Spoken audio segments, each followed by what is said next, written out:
నమస్తే, welcome to BRK. నేను చక్కర్ల ఝాన్సీ.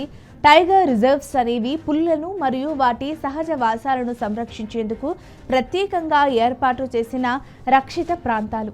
భారతదేశంలో పులుల సంఖ్య ఆందోళనకర స్థాయికి పడిపోవడంతో 1973లో కేంద్ర ప్రభుత్వం ప్రాజెక్ట్ టైగర్ అనే జాతీయ స్థాయి కార్యక్రమాన్ని ప్రారంభించింది.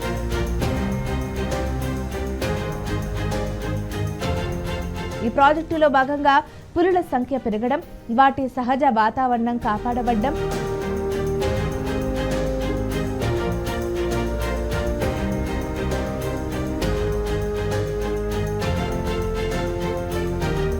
అలాగే వన్యప్రాణి జీవ వైవిధ్యం రక్షించబడ్డం లక్ష్యంగా పలు రాష్ట్రాల్లో ప్రత్యేక రిజర్వులు ప్రకటించారు. టైగర్ రిజర్వులో సాధారణంగా 2 ప్రధాన భాగాలుంటాయి.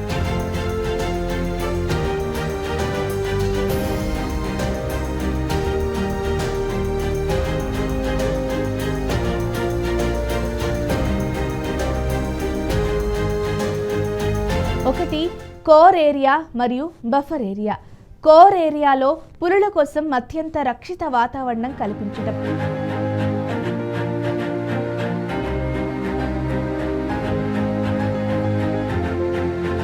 అలాగే అక్కడ మానవ జోక్యం పూర్తిగా నిషేధించబడుతుంది. ఇక బఫర్ ఏరియాలో పర్యావరణానికి అనుకూలంగా ఉండే పరిమిత మానవ చర్యలు, స్థానిక ప్రజల జీవనోపాధి కోసం కొన్ని కార్యక్రమాలను అనుమతించబడతాయి. 2025 నాటికి భారతదేశంలో 55 టైగర్ రిజర్వ్లు ఉన్నాయి. ఇవి మొత్తం సుమారు 75,000 చదరపు కిలోమీటర్ల భూభాగాన్ని కవర్ చేస్తూ దేశ భూభాగంలో దాదాపు 2.4% విస్తీర్ణాన్ని ఆక్రమిస్తున్నాయి.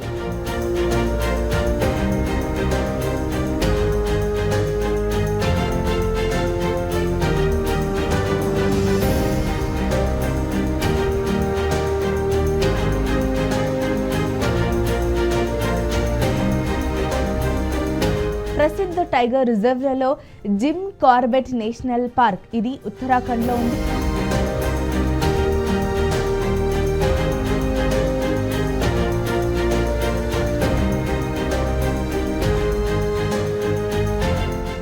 అలాగే బంధవగఢ్, ఇది మధ్యప్రదేశ్లో ఉంది. అలాగే కన్హా, ఈ పార్క్ వచ్చేసి ఇది కూడా మధ్యప్రదేశ్లోనే ఉంది.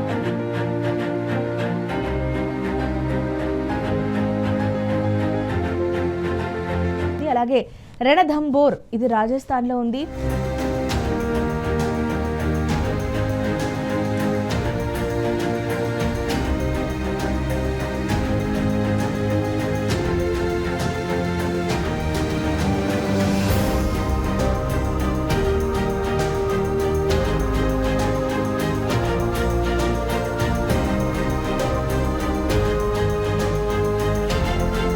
పెరియార్ కేరళలో ఉంది. అలాగే సుందర్బన్స్ అనేది పశ్చిమ బెంగాల్లో ఉంది. నాగర్హోలే మరియు బందీపూర్, ఈ 2 కర్ణాటకలో ఉన్నాయి. కాజీరంగా అస్సాంలో ఉన్నాయి.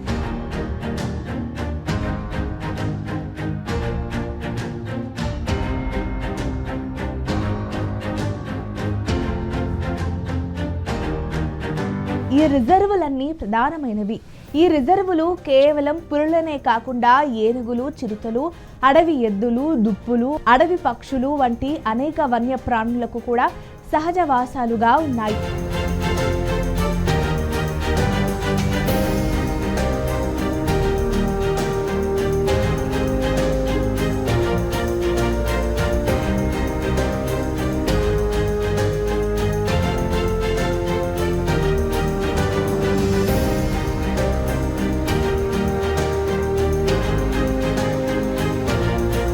టైగర్ రిజర్వులు పర్యావరణ సమతుల్యతను కాపాడటంలో కీలక పాత్ర పోషిస్తున్నాయి.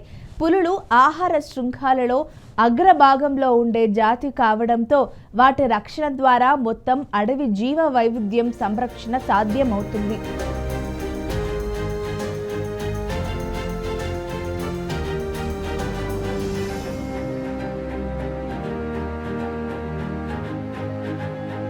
ఈ రిజర్వులు పర్యావరణ విద్య, పర్యాటక అభివృద్ధి మరియు స్థానిక ప్రజలకు ఉపాధి అవకాశాలను కల్పించడం ద్వారా సామాజిక, ఆర్థిక రంగాల్లో కూడా మేలు చేస్తాయి. అందువల్ల టైగర్ రిజర్వులు కేవలం వన్యప్రాణి రక్షణ కేంద్రాలే కాదు, దేశం యొక్క పర్యావరణాన్ని, వారసత్వాన్ని కాపాడే ప్రాణధారలు.